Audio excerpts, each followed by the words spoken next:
Hello, my name is Margaret Ajibode, and this is STEM Positive Disruptor. The reason why we're here today is this platform is used to be able to educate the public, change people's perception, demystify what STEM is, science, technology, engineering, and mathematics is. It's to raise awareness as well. And one of the things we want to do is bring the public into our domain and show the diverse roles and things that we do. And today I have a special guest on me as conversation with, and her name is Laiba Bila, and she's a research assistant at Brookhaven National Laboratory. First of all, I just want to congratulate you for you being featured on the AWIS about your article about nanotechnology and unlocking clean energy. So that's been quite an interesting thing. So well done on that, and also congratulations you on your process of completing your PhD as well. So without further ado, I'll open the platform for you to have a conversation and just tell us more about yourself and your journey as well. Okay. First of all, I'm so much thankful to you guys for having me here. It's really feeling good to be coming on such a platform and telling about myself. Good. So to start, I would say I initially did my undergrad back in 2002. I completed my BE. That was in computer systems engineering, actually, and that was in Pakistan, not even in USA. So then after completing that, and I realized that I'm actually not a typical computer type of person. I'm more towards the hardware. And I even actually did my the final year projects students have in the undergrad. So that was more towards the hardware side. So I realized actually I am more intended towards electronics or electrical side, which is more technical side. And back then it was not so very common for females, especially in those countries. But still, I'm really grateful to my parents and the people around me who supported me to move forward. And then I got into to do my MS. I moved forward in electronics department. So then I did my MS in electronic engineering, and then mainly I focused while going through different subjects. Of course, that's the main time you actually decide which side approaches you or which side attracts you. So I found out like renewable energy is a very interesting field, and especially where we resided in Pakistan.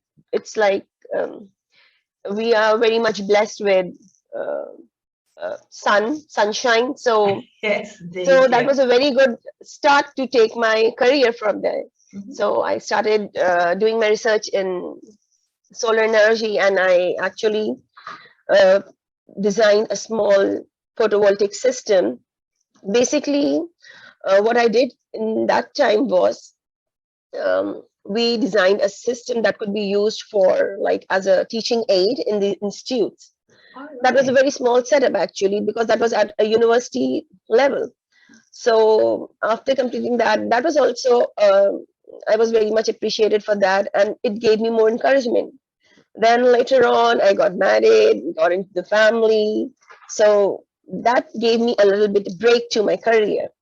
And all that happened like around 2005 and 2006. I did a little bit, I joined academia for a while, but I could not actually perceive what I wanted to do, and I wanted to really do something to provide clean energy, to provide something sustainable for the environment, to helping out with certain things. So time passed by, I kept my interest on looking for different things, studying, helping students with the engineering subjects, and reading different articles, reading some research papers. And so finally, I got a chance to get into my PhD. And meanwhile, we moved to USA, like I should say, around 5 years back. So in USA, I could find much better opportunities. Although during all this time, things had completely and drastically changed. It was a big drastic change when I started looking back to my education. So it was the time when I was actually doing my MS and B, that time it was the time of micro. And now when I entered, it's the time of nano. So it was a drastic change. Indeed. So things had become more smaller, more concise. So when I started my PhD, I was very fortunate enough to get a chance to get enrolled in Stony Brook University here in Long Island, New York. And I was also very much blessed to have extremely helpful mentors. And they really helped me out to break that bridge, because that was between me and the students who were really fresh graduates and they had entered the PhD. So it was very difficult for me actually initially to cover up and compete with them, because of course they were like equipped with the most current and all the knowledge which was that of that time, especially the programming and the subjects, everything. So, but I was really blessed to have some special mentors. Like I would definitely mention Professor Thomas here, Professor Isaman, and they really just took me out and they just encouraged me, kept brushing me that I can do it. And that's how I finally came over to Brookhaven, where I got a chance to work in the Department of Center of Functional Nanomaterials. So they basically, we focus on synthesis of nanoparticles, and that's the journey from there till there. Wow, that is so, do you know, it's so wonderful, so impressive, because one of the things you do show is that, look, you have to combine family, but, you know, going back slightly, you actually had a very strong support network as well. You talked about your parents, even your husband as well, enabled you to move forward.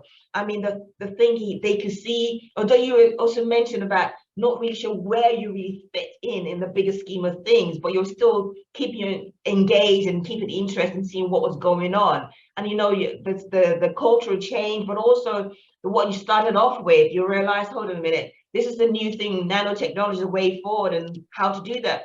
But also you mentioned about mentors. It seems that if you didn't have that mentor, it would have been really, really hard for you, very stressful as well, because you know, there's so many young people out there. There's so many females as well, because you mentioned about coming from Pakistan, and there's very few females or in that field. And so in a way, unless you have that right support network, it's ever so difficult for you to really flourish in the best way that you would like to itself. So the mentor, so you then moved from where you were into this now where you are currently at this Brookhaven. And so how did you then decide, how did you then identify that nanotechnology can actually unlock clean energy resources? Can you just talk us through that, please? Okay, actually, as I told you about my journey, when I joined Stony Brook University for my PhD. So in the first semester, I should say, I actually intended to continue my research in solar energy.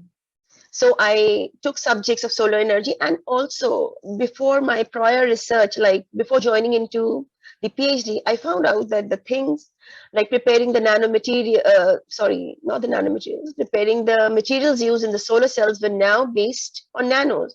Like the scale has changed. That time it was like in the macros, and now it was in nanos. So to get more efficient solar energy panels, to design more efficient systems.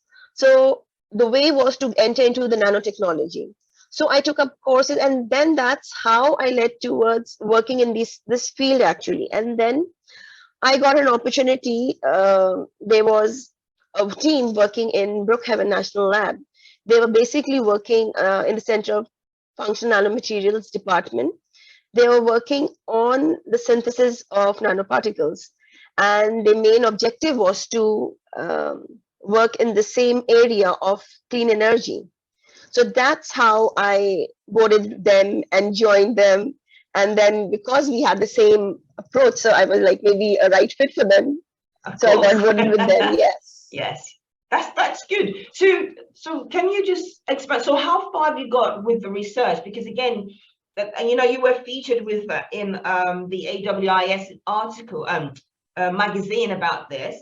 So Yes. can you just expand on that? Because what is it you from your perspective? Because you realize that you're now in a place where you will flourish, where you can see an opportunity that will help you, help not just you, but the society at large. Because you're talking about clean energy, it's also about the improvement of making our environment better. Because we talk about climate change, the way we use energy and the type of energy and how it's causing problems to our climate and the environment. So what would you say is the key where you're going, and how do you see the future of nanotechnology in relation to clean energy?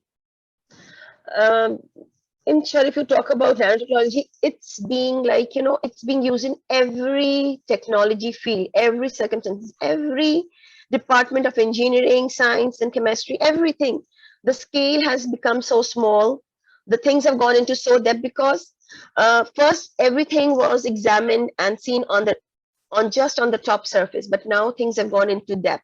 And also, if you talk about clean energy, basically at Brookhaven, what actually we do is, or if you say what I'm working on is as on a clean energy. Basically, they can be different ways how you can work towards cleaning the environment. So at present, what I'm focusing is the reduction of such gases that may be harmful for our environment. So that's the main objective at which I am working right now.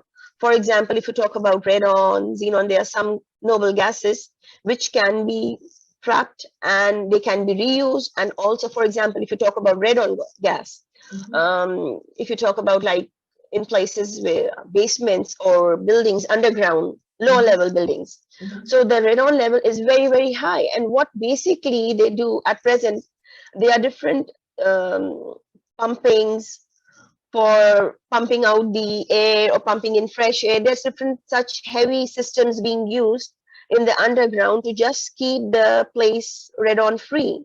But that's very expensive, and sometimes noise polluted systems that creates most of the times, you must have even noticed in some undergrounds there are loud noises pumping up the air and all that stuff. So what actually by this we can also do, if we are preparing the materials or doing the nanoparticle synthesis, we are in search of preparing such materials that could be used. For example, I would give you in a simple and easy way that preparing a material being placed in a filter, you can say, like a air filter, like you have a air humidifier or air dehumidifier, something like that. And you can place that filter in that device.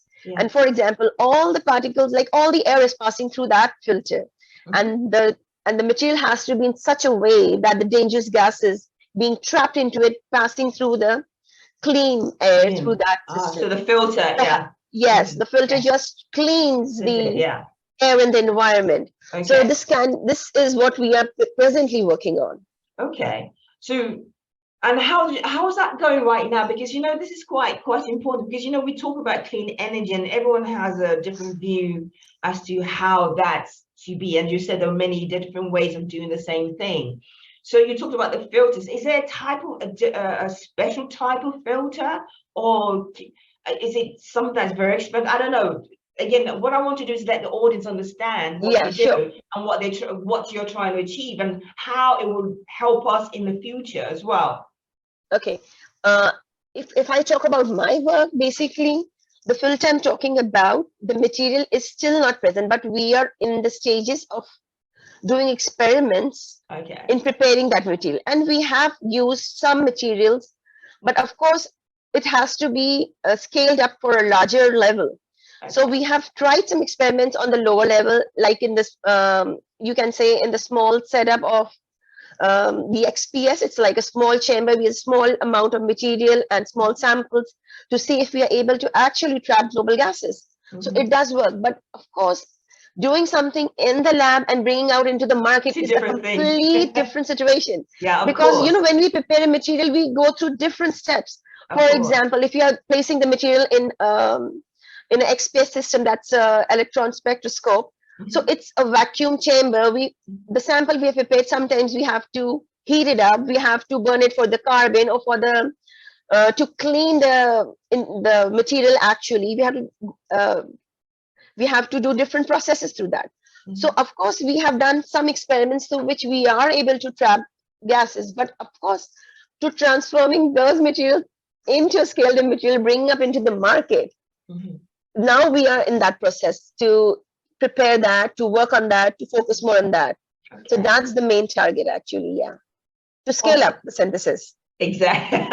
Indeed, Yeah. you know, Phyllis, thank you so much for explaining that, because again, what we want to do is we don't want to overwhelm our audience. What we want to do is make things clear for them, but also it's also about helping the public. That means parents, guardians who are making decisions about their children's career or future. What subjects should they take on and that sort of thing. So we want to make sure they see what the different diverse roles are within the STEM world. For example, I know you're still doing research, but then again, you may end up, that's your forte, or you may want to go into industry later when you complete your PhD. But then again, so you also talked about when you created a product which they were used and that made a difference. Although it was just for the university, it's also meant that the opportunity to scale up, the opportunity for you to do great things is in the future. And I'm sure you in your mind, you know where you're going. You maybe not everybody else is, but Exactly. The thing we want to do is let the public understand what we do. We want them to have information so that when they make decisions, it helps them to have that, or the key elements to make that informed decision to help give the right direction to their children, or to young people as well, or to females as well. Because you know, one of the things you mentioned, within your environment, are there many females doing what you do? Now I do see females coming up, but truly speaking, the time I started my undergrad and like my MS, like 20 years back, I should say, there were very limited amount of females. And even if they enter this field, not even in Pakistan, even overall globally, if you see, women did come into the field, but they never got opportunities sometimes, or sometimes they were not given the equivalence in moving forward for such a, I should say, such a technical field. Sometimes they were more towards computer-based work, or a work which was more typical into the office, not towards the lab, not technical or heavy work. Yeah. So, but now things have changed, and also I would say, even for the people or the parents listening, like for the coming up generation, the field of science and technology, like if you talk about STEM, it's like a never ending, because science is really like, you know, moving forward and forward. Yeah, technology is evolving all the time. Exactly. It's a great revolution, and it's going to be more greater day by day. Indeed. So, and then at the same time, if we talk about the environment, connecting to it, I would definitely say that since we have so many things coming up because of the ozone layer and the different things going to harm the earth, so it's above high time we should think about how to control the environmental hazards. So I think everybody should start, if not everybody, like we definitely need people in different fields also, but you should come forward in this side and look into different aspects of it. It's not only if you work in nanomaterials or preparing materials like this for some cleaning the environment. There are several ways. Even if you talk about energy, the producing clean energy like solar energy, wind energy, and also hydro-generated energy. So these are all very the fields which have a good scope, and they are really good for the environment, which is I think people should look forward into it. And there are lots of things to research, look into it. You know, it's a very vast field. You can come and find several opportunities. Indeed. We need people coming in, really. Yes, we do. Because everyone has their own idea. Everyone has their own thinking. Exactly. And so, do you know, because you're right, and I think because science, STEM in itself is evolving. There's so many things going on in the science field, the research, technology is evolving all the time. So they, talk about the hardware side of things and the software side of things, but also people side of things, design centric. It's about ensuring that we're looking at the bigger picture and how we can make our world a better place. Because really, if you think about it, the world as we have it now, we are of people, we have been involved in where we see ourselves in the sense of the decisions we've made, and so we have to change that decision and for the better of not just for the environment, but also for the next generation coming up. Because if we don't, with their implications. So what I would love from you, please, is give us 5 practical, because you already mentioned some of them, but you can just summarize the 5 things you would like to see to ensure that that change will occur. But also from the education side of things, you talked about bringing more people. People have ideas. We need those ideas to translate from just ideas to things that are now tangible, that can make that impact and change the world that we're living in for the betterment of humankind. Basically, I would say it's actually a whole chain which starts right from the bringing up of the kids. The way that students are emphasized in the school, that plays a very important role. And I'm very glad now the system has changed a lot. The time when we went to school was different. And now children going to school, science has been influencing the kids in a very different way. Yeah. So making the mindset for the coming time is first the basic key, like giving them the mindset of working in this direction for a clean energy is the first step towards having a real clean environment. Next, we should look into how we can make better use of the renewable energy. If you talk about renewable energy, I would say, I don't know if I mentioned it earlier here, but for the audience, renewable energy is basically using the source which cannot finish. For example, water, like we have in a huge quantity, sun, it's never going to die. Or for example, I should say wind. So bringing those sources into our energy system, and I should say using them as an alternate. In fact, it is being used as an alternate. What we look into the future for sustainable solutions is substituting them, actually, not even alternating them, substituting them to save the environment, making most the use of it. So that I would say to focus most of all, to substitute the renewable energy sources into everyday life, wherever it can be practical, using different systems and promoting more and more such type of systems, which could be good for the environment.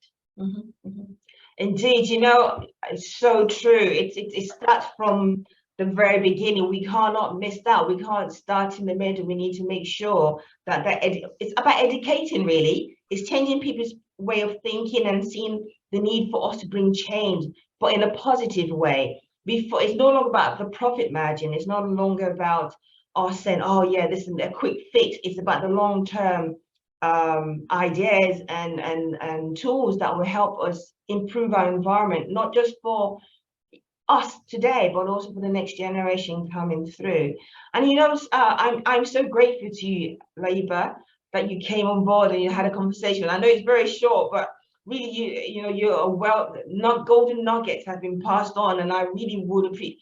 I'm sure the audience will enjoy what you've said, and and I wish you the very best in completing your PhD. But also, I'm going to watch out for you, because I believe you've got lots of ideas in your head, but you're not sharing with us right now. I see the things that you will bring to change, and I think that's so important, because we need, as you're saying, people with different ideas that will change the way we do things, especially where the environment is concerned, and using nature. So talk about the sun, the wind, water, whatever we need to improve our planet, because it's us. We live in that planet. We shouldn't complain about it. And if we complain, let's bring some solutions as well. And that's what you have done today. So I want to say thank you so much for coming on board. Thank you. Thank you for having me. No Before problem. going away, I have 2 things to tell you, which I missed. Okay. One thing more, I should have also mentioned, and we have been all talking about energy and everything. And apart from energy, changing the environment and changing system, we also have to look into things that we can recycle, actually. That's a very major impact on the environment. It is going to have a real major impact. Indeed. And the second thing I wanted to mention here, because you just said talked about the cost and prices of such things. So you know what the scientists are actually doing, what we talk about, changing into the preparing of the materials, changing into from micro to nano, and researching to bring better and better solution is what to make the energy cost effective. Indeed. To make it more effective and make it more easy and predictable and more easy to achieve for common people also. Yes. So that since at present, since the solar energy is very expensive, if you try to achieve it through the solar panels and by putting the whole solar system, it's a big cost. So all the researchers and scientists are actually in this thing to work and bring the cost down. And USA is actually, there are 17 departments of energy in USA, and it is quite a lot focusing on reducing the price. And even different part of the world, people are trying to work on it. So many people are on board for that. And that's great. And I think you're right. That many people are seeing the importance of us to change and what we need to do. And you're quite right. And the point you've made is definite. And I'm sure when the people hear you, they will see the need and what are the opportunities. What are the things we can do ourselves, because it's not just about the big institutions, it's but also us as individuals as well. We have a role to play. Everybody has a role to play to improve our environment, our planet itself. So again, thank you so much, Laiba. I'm really grateful for you to come on board.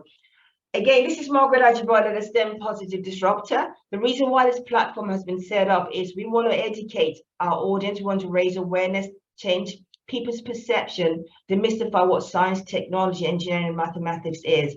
We want to bring the public into our domain. We also want to showcase what the diverse roles, what is happening. So, for example, Laiba is a research assistant, and she's working towards her PhD as well. So there are lots of opportunities for young people, but also female or people from diverse background who haven't considered coming on board, that this is actually, if there's somebody who looks like me, of course, if she can do it, I can do it too. So again, I want to say thank you so much, Laiba, and I really appreciate it. Again, thank you all. Bye-bye.